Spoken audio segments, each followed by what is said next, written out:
Pleasant morning, my dear students.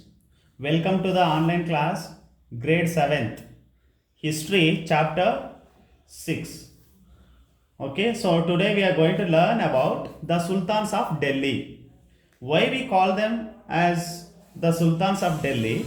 Because they are actually belongs to the Mughal Sultans, okay, so dynasty. So they came and ruled in Delhi. So that's why they are known as Sultans of Delhi. So in this chapter we are going to study about the Turkish invasions during 11th and 12th century. At the same time, Muhammad Ghazni and Muhammad Ghori, and we also understand about the Khilji dynasty, okay, and Kutubuddin Aibak, that is slave dynasty, okay, and what was their contribution in this chapter, and let us understand how Turkish invasions took place during the 11th and 12th centuries finally led to the establishment of the rule of Delhi Sultans. Actually, see, look at the pictures. He is the person Muhammad Ghazni and he is Muhammad Ghori. So, they are from Turks. I mean, they are from not from our country. They are from Afghanistan. Okay, they are Turks. That's why they are known as Turkish. These people are called Turkish, and where they ruled in Afghanistan and they invaded India in during the 11th and 12th century. And before that, actually beginning from the 8th century, so the Arabs invaded India from the northwestern borders of India. So their aim was looting the wealth and acquiring territories, and spreading Islam was their main intention. Yes, of course, the Arab invaded India before the Turkish. They invaded India, they Sindh and especially Sindh region in 712 CE. As a result of this victory, what happened? So the provinces of Sindh and Multan came under the rule of Arabs. Okay, and Islamic rule started. And of course, new conquered lands and Arabs aggression, what happened later on, what happened? So even though they invaded Multan and Sindh, their aggression soon decelerated. It means their power came down or slowed down. Okay, now let us understand about the Turkish invasion, Muhammad Ghazni and Muhammad Ghori. Muhammad Ghazni, actually Ghazni is the place in one of the place in Afghanistan, okay, and where he ruled. It was one of the small kingdom, Ghazni, okay. So it was one of the small kingdom in Afghanistan, and he is actually Muhammad Ghazni of Turkish origin invaded India. He is from Turks, not from India. Muhammad was the Sultan of Ghazni, a small kingdom in Afghanistan. Just now I told. He invaded India 17 times. What was his intention? His intention wanted to loot the Indian wealth, and he wanted to make his kingdom Ghazni as very prosperous. So that's why what he do? He invaded India 17 times, looting, destroying prosperous cities and wealthy temples. So what he did? So he wanted to make his kingdom very wealthy. He invaded India. That too also he targeted important rich temples such as Somnath temple at Gujarat, and also one of the important temple, Sri Krishna temple at Mathura, Uttara Pradesh.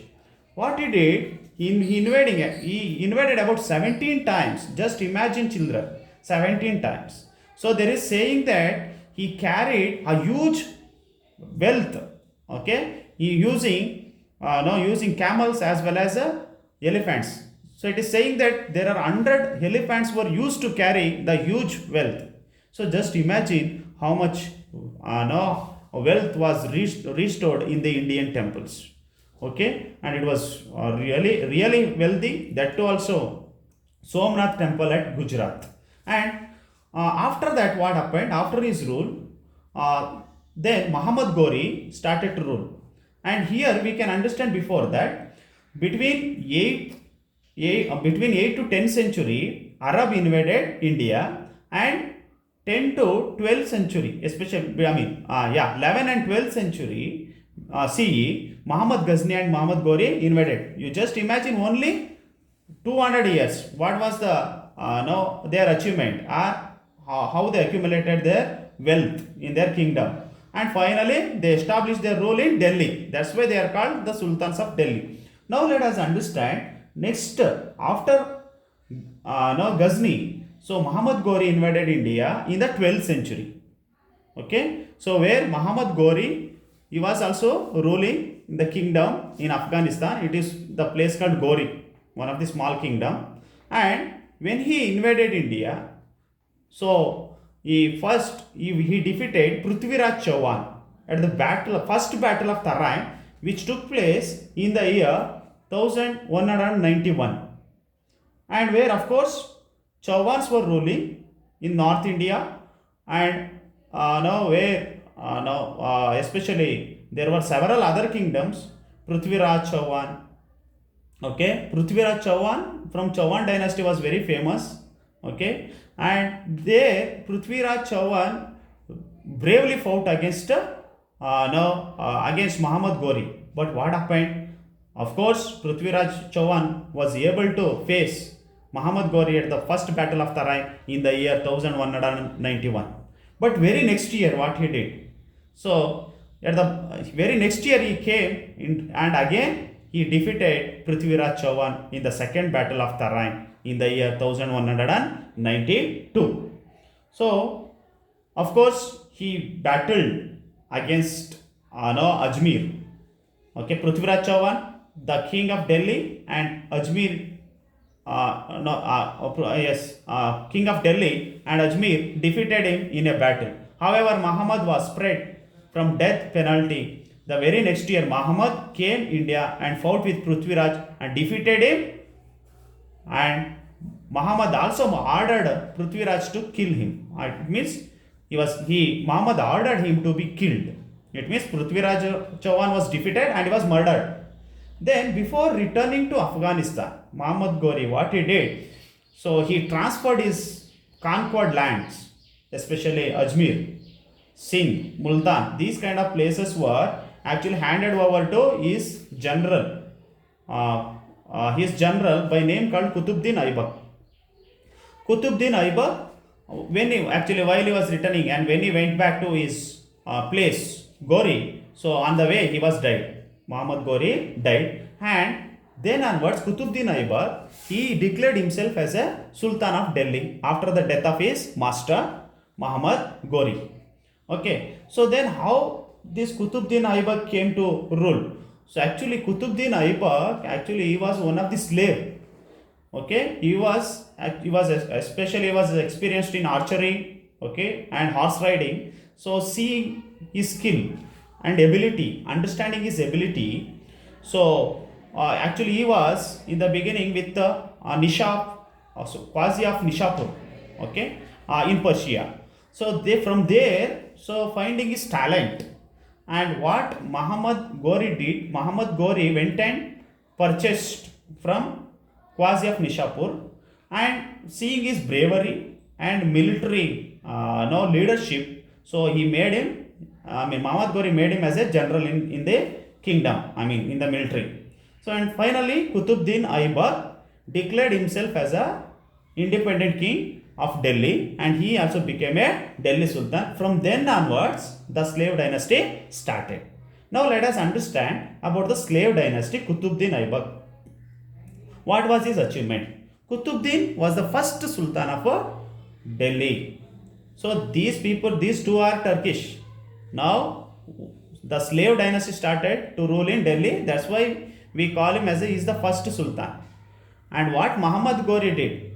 Muhammad Ghori not only invaded India and accumulated the wealth of India, but he had the aim to spread Islamism in the country. Okay, Ghazni just invaded and he carried huge wealth. But Muhammad Ghori had the intention to spread the Islamism in the country. But here what happened? When he died, the slave dynasty started. Okay, under the leadership of his general Qutbuddin Aibak, and he was a slave. He is the founder of slave dynasty. Qutbuddin Aibak. So they may ask the question, who was the founder of slave dynasty? You have to answer Qutbuddin Aibak. So then the slave dynasty, the Khilji dynasty, the Tughlaq dynasty, Sayyid and Lodi dynasty, 5 dynasties ruled in Delhi after the invention of Muhammad Ghazni and Muhammad Ghori. So what he did, of course, he also strengthened the Turkish rule in India by defeating his enemies. He also marked the victory. He started constructing Qutub Minar at Delhi, at Mehrul India, Delhi. Later it was completed by Sultan Iltutmish. Actually it was began by Qutbuddin Aibak. Okay, it was one of the minaret. Okay, Qutub Minar. It is one of the it has about 5 stories. Okay, it contains 5 stories of building, and it is one of the famous building in a minaret in Delhi, and later it was completed by Sultan Iltutmish. Okay, so now let us understand about Qutbuddin Aibak, and also if you understand about Qutbuddin Aibak, and of course he also had the desire to establish his great role in the country. And after Qutbuddin Aibak, Iltutmish ruled. After Iltutmish, the last ruler, Razia Sultana, okay, one of the female ruler, and she was very bold lady, and she dressed herself as a man and fought in the warfield. And seeing this intolerant woman's behavior, so some of the nobles were there in the administration of Delhi, especially under the sultans. So these nobles murdered this Razia Sultan. Okay, so through that Razia Sultan, and we can say that that is slave dynasty came to an end. Now next who ruled in Delhi was the Khilji dynasty. So among them, the founder of this Khilji dynasty was Alauddin Khilji. He was the very strongest of all the sultans in Delhi. He also was based on military power, and he also brought several policies. Yes, of course, he was one of the great king among the Khilji dynasty, and his policies were really benefited to the society as well as to the state. And Alauddin introduced several reforms. Among them, you can see administrative, military reforms, economic reforms. Okay, so we can say that if you take now economic reforms, he regulated the price of goods commonly consumed. It means we can say he regulated the market price. It means market prices were fixed, so they are not supposed to cheat any people in the market. Okay, and goods of prices were fixed. At the same time, even many people were appointed to look after the regulation of market.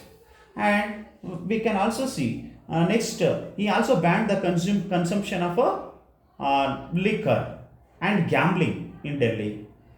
Okay, so and also he the guilty were severely punished. It means those were found any crime.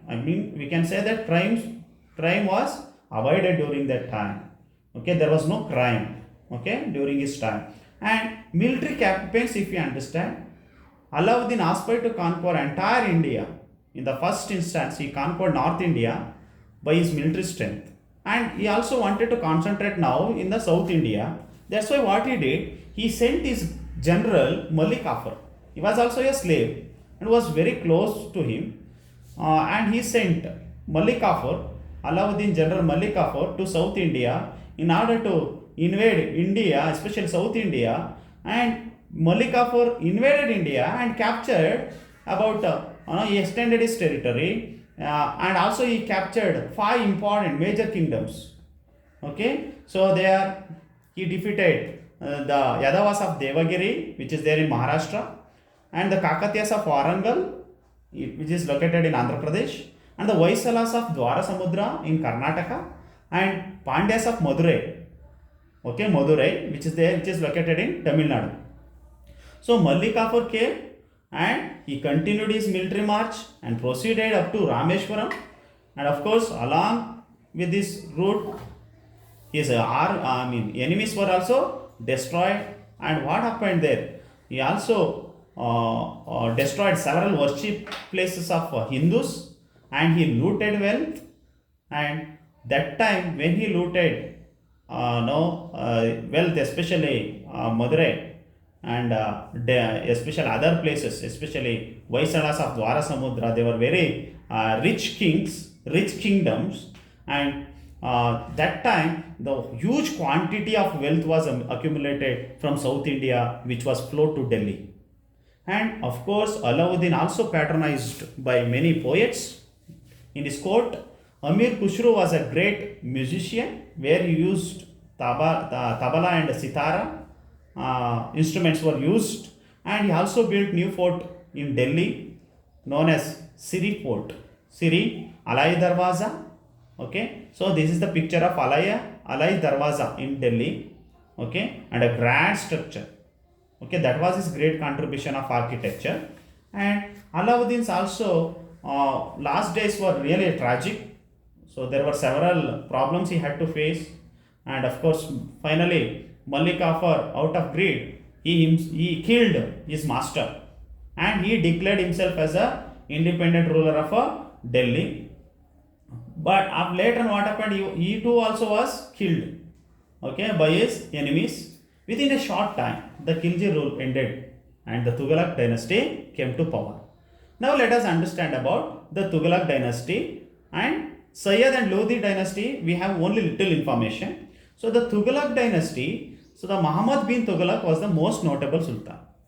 So many historians call him as a mad king, but even though historians feel that he was a mad king, but many opinions that yes, of course, he was one of the good king, and he was really wanted to bring several reforms during his time in the court. But what happened, unfortunately, so all the schemes he got, which was completely on the failure side. So if we take the administrative experiments of this Muhammad bin Tughlaq, and of course we can say that if we take personally, so the people believe that he was short tempered, okay, and he was we can say that he was enraged, and he was imprudent, okay. And with imprudent means we can say that over foolishness, and enraged, short temper, and of course, and his hasty decisions, we can say that it is urgent decisions he used to make. Okay, so these are some of the characteristics of this Muhammad bin Tughlaq. And he had a strange character, where the people could not understand his character. Okay, and he had an extreme anger. Okay, so that was his personal character. And if we understand about the administrative experiments, okay, so he made several experiments when he came to rule. So among that, we can say that administrative experiments, token currency, introducing token currency experiments. So these made his kingdom to completely ruin. And now let us understand what was the administrative experiments he did. First experiments in the administrative he did. So in order to first he shifted his capital from Delhi to Devagiri. So what was the idea behind this? He thought that he can make you can make huge market in Devagiri, and he had the idea that income will become double. So but and I also thought that so Devagiri will become the central capital, or it is located in the center. So that's why he wanted to shift it, so his capital from Delhi to Devagiri. And he also renamed Devagiri as a Daulatabad.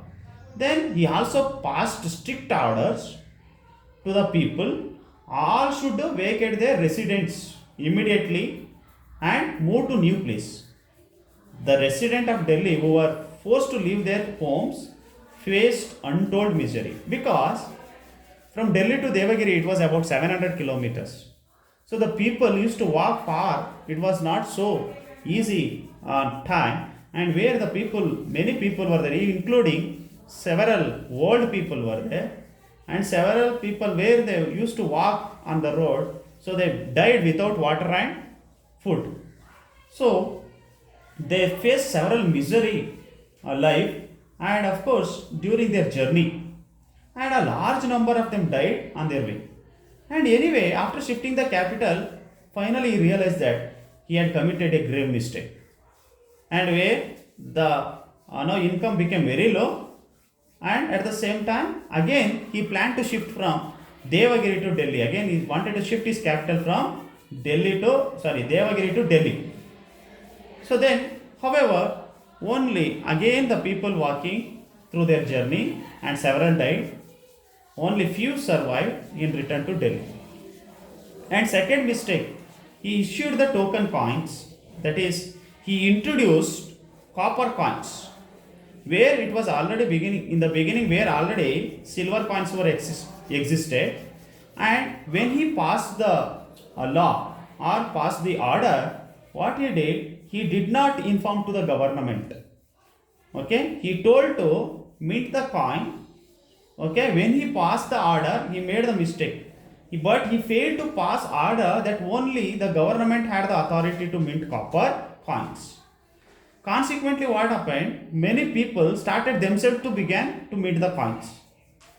As a result, what happened? There was a devaluation of the coins.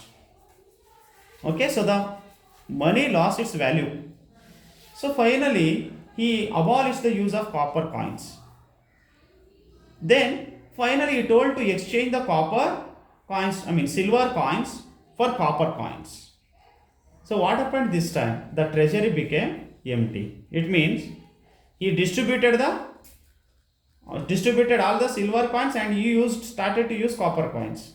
So there was no use, because when he ordered that only the silver coins are on the media of exchange, so the copper coins had nothing to do that there. Okay, so then he was deceived by his own people, and this experiment, and one more, he also started to issue some loans for the agricultural land. But what happened? There was a famine during that time, where the farmers or the agriculturists or the people could not restore their money to the bank. They could not repay their loan, so that's why the even bank also suffered a lot, and even the kingdom of Muhammad bin Tughlaq suffered a lot. And this was some of the chaos, confusion took place during his administration, and many people started to blame, and there was a revolt took place between the king and the people. And finally what happened? So while he was revolting against the people in Multan, in Sindh province, he died of fever. Okay, so after him, the Tughlaq rule started. So after the end of Tughlaq rule, there is a Sayyid and a Lodi dynasty ruled in Delhi within a short period.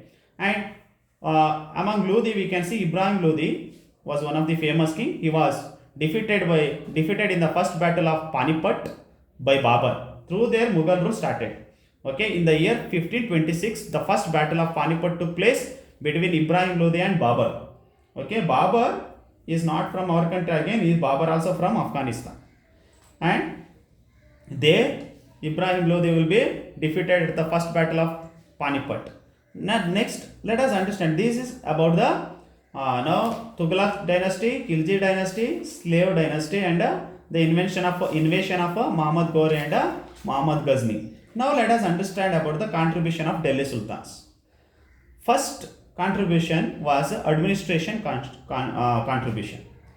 So although the Hindus were formed majority under the Sultanate, so the function and order, everything was on Islamic lines. The army formed the backbone of the state. And of course, Balban declared himself as God's representative, and hence he was then accountable to God, and every responsibility was now in the hands of a king. And however, he had to face frequent revolts of local rulers and were always fearful losing their power. That was the administration. And if you take economy, yes, the burden of tax heavily fell on the peasants, and Muhammad bin Tughlaq introduced a lot of revenue system where huge revenue got collected mercilessly. Consequently, peasants also suffered a lot, and peasants also revolted everywhere. Next, weaving was made as a one of the major occupation, and where many people occupied weaving, many people were employed. But what happened? Many people also started to move towards to the city for the building activities. Okay, and also especially the sultans were having trade. Especially trade on horses. Importing horses. Okay, and next architecture and literature. If you take, yes, they have given good contribution to the art and architecture. So Alai Darwaza, an impressive entrance. Koalatul Islam Mosque, which was built in Delhi. Siri Fort, and these are some of the great contribution of these Delhi sultans. And also there was some of the poets who were patronized. Amir Khusro and Amir Hassan were the great Persian poets during this period. And also we can say that Amir Khusro was one of the great musician and evolved musical instruments such as tabla, sitar and others. And the poet Jayasi, very important. And the poet Jayasi wrote Padmavat. It is one of the Urdu Sufi poem, Padmavat. And Ramananda, Kabir Das and Rai Das and Mirabai belong to this same period. Okay, so this is all information about the Delhi Sultans. Okay, so if you have doubt, you can clarify your doubts. Okay, thank you.